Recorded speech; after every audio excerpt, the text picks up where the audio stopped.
Take Action Real Estate Podcast, episode 38. Welcome to the Take Action Real Estate Podcast, where we share our knowledge and experience to help you become a better investor.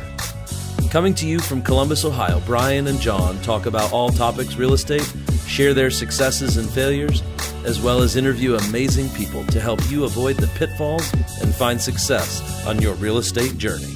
Hello, everybody, and welcome to the Take Action Real Estate Podcast. Thank you for joining us.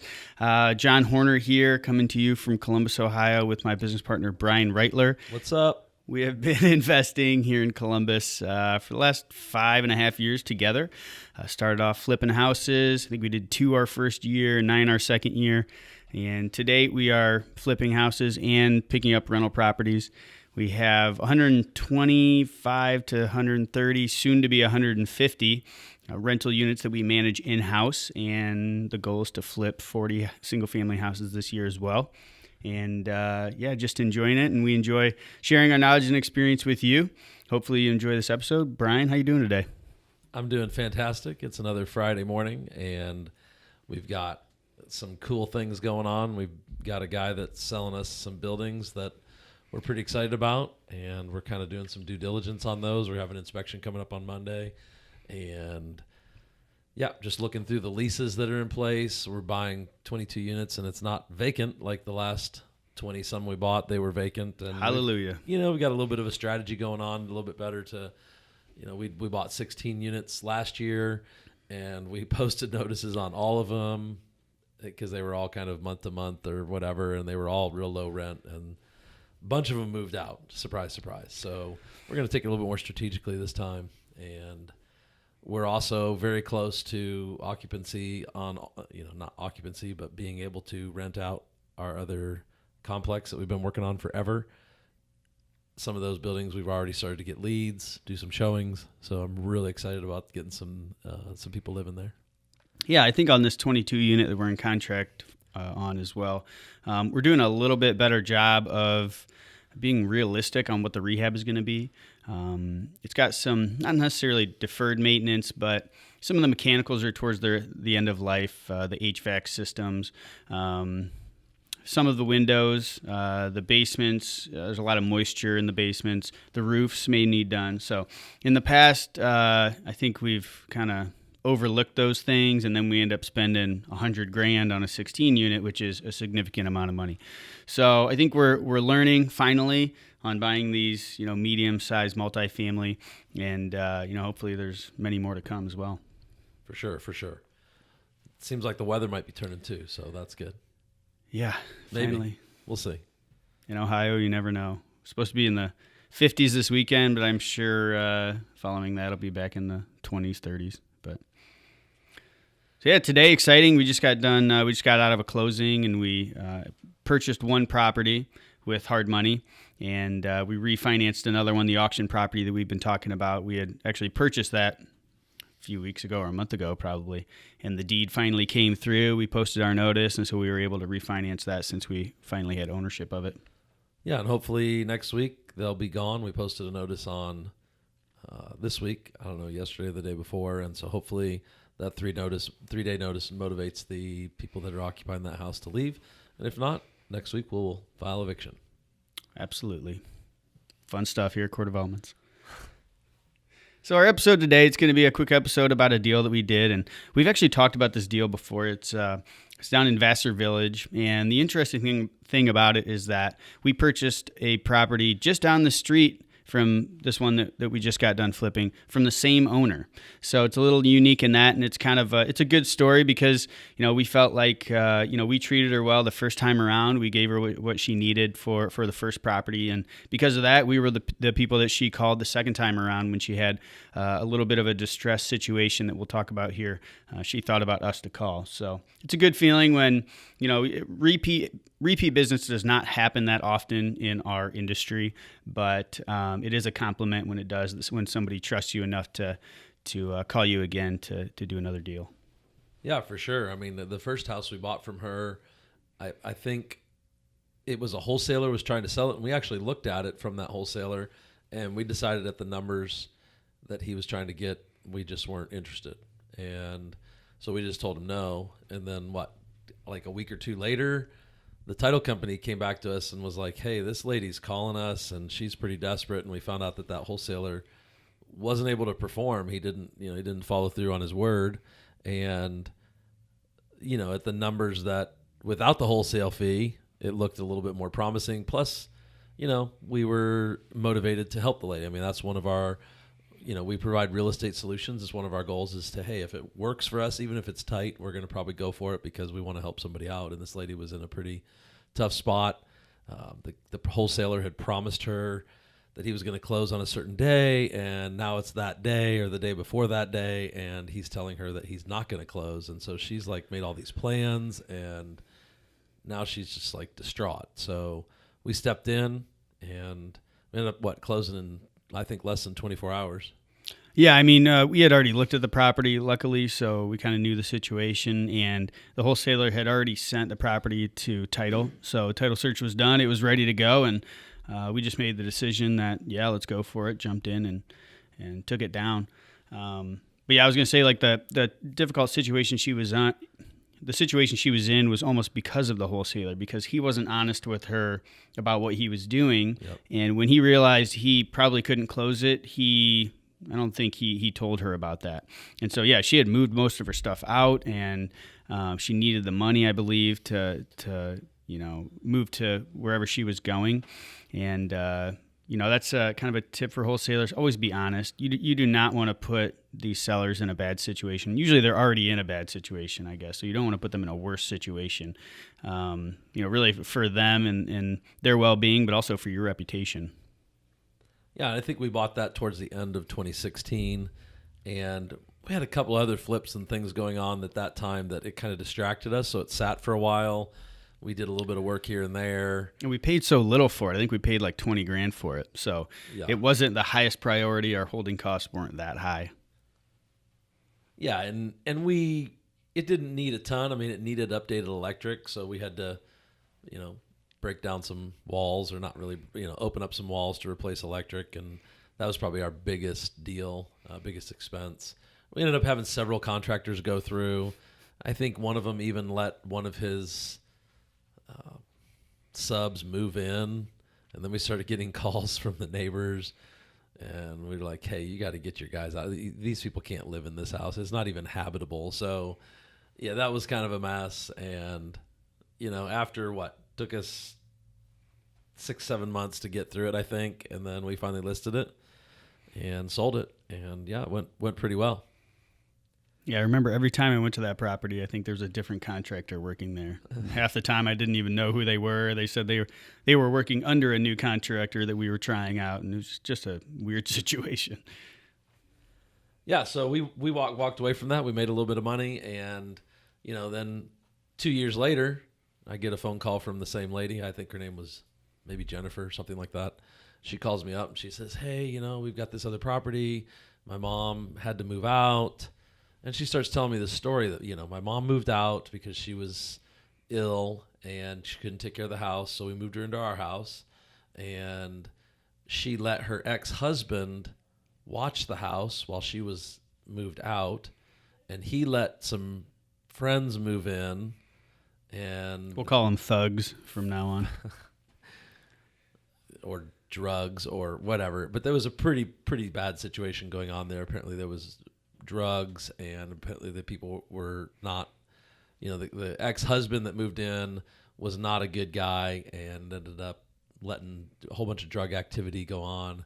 Apparently there was some kids in the house that were younger.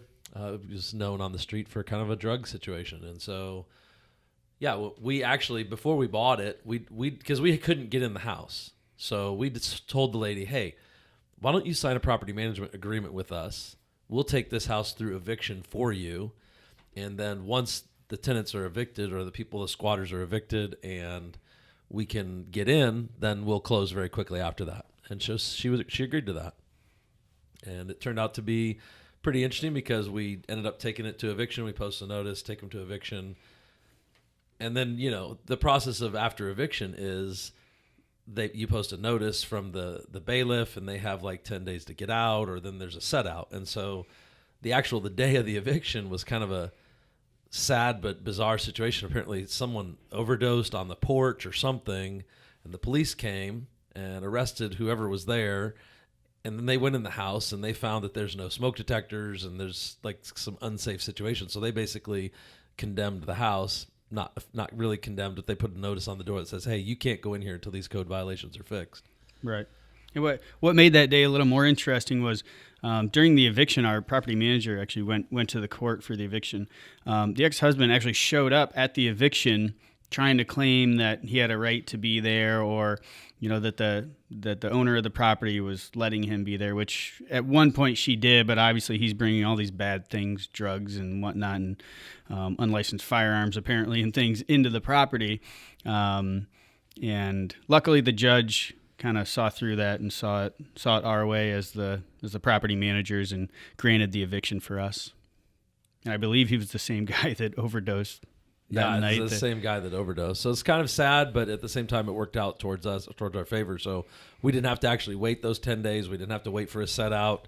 That house, we had immediate access to it on the day of eviction, and we went in there and cleaned it out. I think we spent, I don't know, $2,500 just cleaning it out. It was packed full of just stuff and years and years of people's stuff. Plus, I think we even have a picture of, they took the picture over the fireplace down, and behind the fireplace, it was like a white wall. Behind that picture was white, but everything around it was yellow. So they had been smoking in that house for decades, and just the nicotine and tar on the walls. Smoking all kinds of things, probably. Yeah, so this property, I think we purchased it for $25 or around there, and there were some additional liens on there that needed paid off. We didn't even know about them until the title search was done, but it was still a good deal, so we decided to go ahead and pay those liens for the owner. I don't think she got anything out of the sale. But looking through comps when we actually got this lead in and she called us, we were pretty surprised, and this is kind of an indication of the Columbus market, how it's been over the last few years. So this is only like 2 years since we bought the previous one. And the previous one, just down the street, within a block, we sold for $90,000. Now, it was a one-story house. It wasn't a Cape Cod or anything. Didn't have as much character. But we're looking at comps, and I remember the highest comp was like $167,000 on the street. And it was a two-bedroom house. So ours was 3-1, and we decided we were going to add a half bath. So we knew that there was going to be a lot more value there. I don't think we ever imagined we were going to get what we did. But those were kind of the numbers. And so we decided to kind of break the record for that neighborhood, which is what we were planning on doing. We really had to do a higher end rehab. So that's what we did. We went in and tore all the drywall out and basically replaced everything, electrical. Yeah, we took it plumbing. down to studs. We actually reframed the whole upstairs to make the bedrooms more functional, the closets bigger. We brought the laundry from the basement up to the upstairs to the living area. And we did like a Jack and Jill kind of bathroom from the master. There's only one full bath up there, so we created a Jack and Jill from the master into the bathroom, and then there was also a door to the bathroom from the hallway, which I think is very desirable in a small house like that, to be able to have access from the master. Because you think a couple moves in or one person moves in, they like having that access directly from the bedroom. Yeah, and those older houses, the closets are only like 12 or 13 inches deep.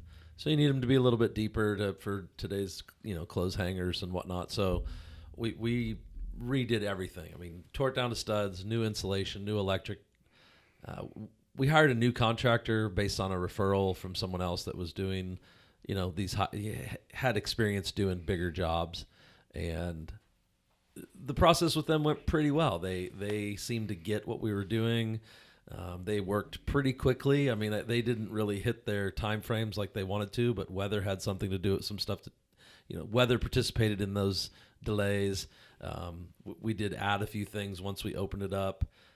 But they did a great job. The house ended up looking fantastic. We did have a few, new contractor. We had some communication issues. We sorted through that, and the house looked great. It showed fantastic. We ended up hiring a staging company that we hadn't used before, and they did a fantastic job as well to make it look like a great house to live in. Yeah, I think for the contractors, there's always going to be hiccups when you're using a new contractor. I think it always takes a while to kind of get in stride together, get on the same page. And I think as far as this one went, this is about as good as it could go. We went a little over on timeline and a little over on budget. And some of the budget was maybe some miscommunications on what we thought was included. And some of it was just overages that we decided we wanted to kind of increase the value of the property. But all in all, I mean, it went very well. I know, I think the first 2 times I went over there was like 6 or 8 guys in there just working hard and getting stuff done. And that's always a good feeling when, there's a whole lot of activity at the property within the first few times that you go. So I was excited right off the bat. The one unique thing that I really appreciated about these contractors, the owner of the company is a woman, and she was a very hard worker. She didn't quit. I mean, there was a couple times where miscommunication. I think she ended up not doing as well financially as she wanted to, and part of that was due to her communication. But good on her that she stuck with it, even though she wasn't making as much money. She could easily have walked away and caused us a huge headache. And I'm super thankful that she stuck to her word, and I've definitely used them again. Yeah. And this is to speak to this area, this is in VASSOR Village, which is east of Parsons. And I mean, man, back when we started, like no one would touch anything east of Parsons. It was, west of Parsons was German Village and Marion Village, and those prices have been increasing since. But east of Parsons has always been, some lower priced properties, and there weren't really comps, anywhere north of probably 50, 60 grand back in the day. But this neighborhood and areas surrounding it has really grown, and it's almost kind of connecting with the Old Town East Southern Orchards area. But VASSOR Village, they're a little bit smaller houses, which I think we're a little bit more comfortable rehabbing than the big, 3,000-4,000 square foot houses with, a third story and whatnot. So, because of these, this house in particular, we've been kind of hammering VASSOR Village and surrounding areas with mailers to try to get more, considering what we can pick them up for and now what we know that they're actually worth. And I think since we sold that one, there's been another house that's been listed in the neighborhood for over 200. What? That's just bouncing up into the red. So I was going to turn it down, but I'll let him fix that. So yeah, I guess always keep an eye out for newer neighborhoods and up and coming neighborhoods that you can really hammer with marketing, and you can be the expert in that neighborhood and make some money along with it. Yeah, I mean, back to the contractor a little bit. I think you really need to know your stuff. As far as you can't trust the contractor to know everything about the rehab. So one of the things we did is we took the siding off the front and replaced it with a different style siding. Most people use the sort of standard 4, 6, or 5 inch, Dutch lap or just straight siding that's horizontal. We put a board and batten siding, and board and batten, if you're familiar, it runs vertical, and they installed it horizontal. And so when I drove up to the property, I'm like, oh my goodness. It's cost a little bit more. The siding costs a little bit more, the materials. And so I called the contractor, and she said, really? And she didn't really even know. And apparently she had hired a siding company as a sub to do it, and they didn't know. So to me, she ended up losing money on that deal because I made her buy new siding and I made her reinstall it. And so she had to do that with the company. And I think the company that installed it wrong the first time, she didn't make them install it for free because they installed it wrong. And siding comes in a box, and the box has instructions inside of it and how to hang it. And so there's a little bit of a just little tips on you really need to know what you're asking for. So if you're asking someone to install siding in a certain way, you need to show them a picture or just make sure they know what they're doing.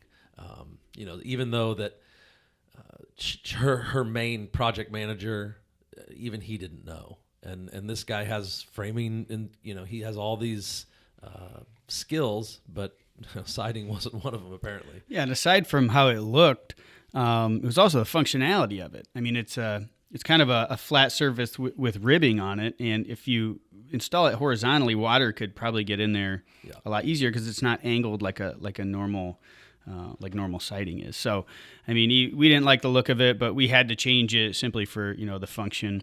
And for the new homeowner, we don't want them to have moisture issues in the future because we didn't correct a mistake like that. Yeah, and I think the other issue that we had as far as communication was, I remember walking through the house the lady that owns the company was out of country when we put the scope together. So her son was the guy that was walking through with me. And I remember walking through and pointing at different things and saying this, this, and this, and say there was like 20 things. And only like 15 things made it up into the budget, made it up into their scope of work. And for some reason, I overlooked that and didn't call them on it. And when I started to realize it, then it was too late. We had already agreed. And so then the other things became ads. And so they tried to, cut corners a little bit. So one of those was in plumbing. The stack in that house needed replaced, in my opinion. I'm not a plumber. I'm not a licensed plumber, but I've seen a lot of plumbing stacks. And this one looked like it was seeping and leaking and didn't look good. So I was like, hey, this is probably going to need to be replaced. So you need to quote that. Wasn't on their scope. So they tried to not replace it. And when they went to get all their inspections, the inspector said, you need to replace that. And I'm like, dude, I told you so. You got to, listen to me. I'm not a dummy. And that's just time and money for us too. I mean, it takes longer and you got to maybe pay additional money for permit and stuff like that. And thankfully, the stack wasn't buried in a wall or whatever. It was fairly easy to replace. So they just took care of it. What about that vent in the kitchen floor? You remember that? We kind of reconfigured the kitchen and there was an island sticking out. And right at the end of the island, there was a big like vent register like you see in these old houses. And so like you couldn't really avoid it. You almost had to walk over it to get into the kitchen. And it was unnecessary, right? Yeah, I mean, I remember when we reconfigured the kitchen and the dining or the dining area, we put this peninsula and there's two vents. Two registers that are bringing air into the space, and they're only about 4 feet from each other. And I said, we really need to get rid of this one because first of all, it's going to be in the walkway, and second of all, we have one right over here that's 4 feet away. We don't need it. And for whatever reason, they didn't do it. They laid the flooring. Yeah, brand new flooring, and new everything. Like all the trims down, everything's done. I'm walking through, and I'm like, what the heck? Right in the middle of your walkway. And it's one of these, like, I don't know, 14 by 14 grates. So huge. It's a big grate, and you will have to walk on it. You won't even be able to step over it easily to get into the kitchen. And so I'm like, hey, I can't have, we talked about this. This has to get done. And true to her word, she took care of it. She said it'll be done. I don't even know how they did it because you cannot tell. They did not pull, it was like a click together floor. And they did not pull it all the way up. Somehow they cut out and they fit in, and I don't even know how they did it, but it looked fantastic. They took that vent run out, and they did it. They took care of it. Awesome. Yeah. So when what was our end up? I can't talk now. What was our final selling price on like 187? Yeah, 187. We ended up selling for 187. In our budget, I mean, we spent close to 90 grand on it, I think. So it was a little more than we had anticipated, but obviously still turned out pretty well on the profit side of that. I think for us, it's the first time we did a house like that, take it down to the studs and redo everything. So in other houses, we've done a lot of work, but we never took it down to studs and complete. So it was a learning experience for us. And I was a little unsure where we were going to land on the budget to start with. So, 90,000, we spent 30 or 25 buying it. We're all in it. What is that? 110, 120. Mm-hmm. And we ended up selling it for 190, 187. And, that it just, when we started getting to the point of, hey, let's figure out what we're going to list this for, the high comp of 167, which was, 6 doors down on the other side of the street, we started looking at it, we're like, man, this is smaller and it has a 1-car garage and it only has 1 bathroom. I'm like, man, we're going to blow this up. And so then we ended up pricing it. I think we started out at like 195, I think. And I think so. And we dropped it down to, 189.9 after like a week or whatever. And then got it in contract and it went well. Yeah. It's almost to tear it down to studs. I know that we hadn't done that before, but it almost gave me a little more peace of mind because everything in that house now, especially when you replace all the plumbing, all the electric, it's all being permitted. That you're going to have a solid house when you're done. Yep. It's not, I know we've done some before where, we've tried to do almost everything, but we didn't rip out the drywall and it's, everything's mostly new, but you're not really sure what's behind the drywall. Hopefully everything's good back there. And, ripping it down to studs, I guess, for me, just made it a little easier. And I think as we go forward, if we do more like this, it's almost going to be easier budgeting too, because when you have everything, you know that you have everything. It's not a question of, are we doing this or that? It's we're doing everything, and that's what the budget's going to be. Yeah, I mean, we spent $90,000 and we did not put a new furnace in. We didn't put a new water tank in. We didn't do the roof. We only sided half the house and not the whole house. So you could definitely spend more money if you were doing even more work. If you got a house that even need more. So right. Anything else about that property? I want to buy the house next door. Yeah, all of them. It's a good area. I really am glad to see some of these areas kind of turning around. It's a cool street, cobblestone and a little bouncy when you're driving your truck through the neighborhood. But yeah, I'm looking forward to the next one. Great. Well, hopefully you all learned something. We enjoy talking about the deals that we've done in the past, and hopefully you guys can learn from, mistakes that we've made and our journey as well. So thanks so much for joining us, and hopefully you can listen again, I guess. We're always looking for deals. We're always looking for partnerships. Or if you even have questions, if you're an out-of-state investor, you want to know about Columbus, or, you're looking at a deal, feel free to reach out.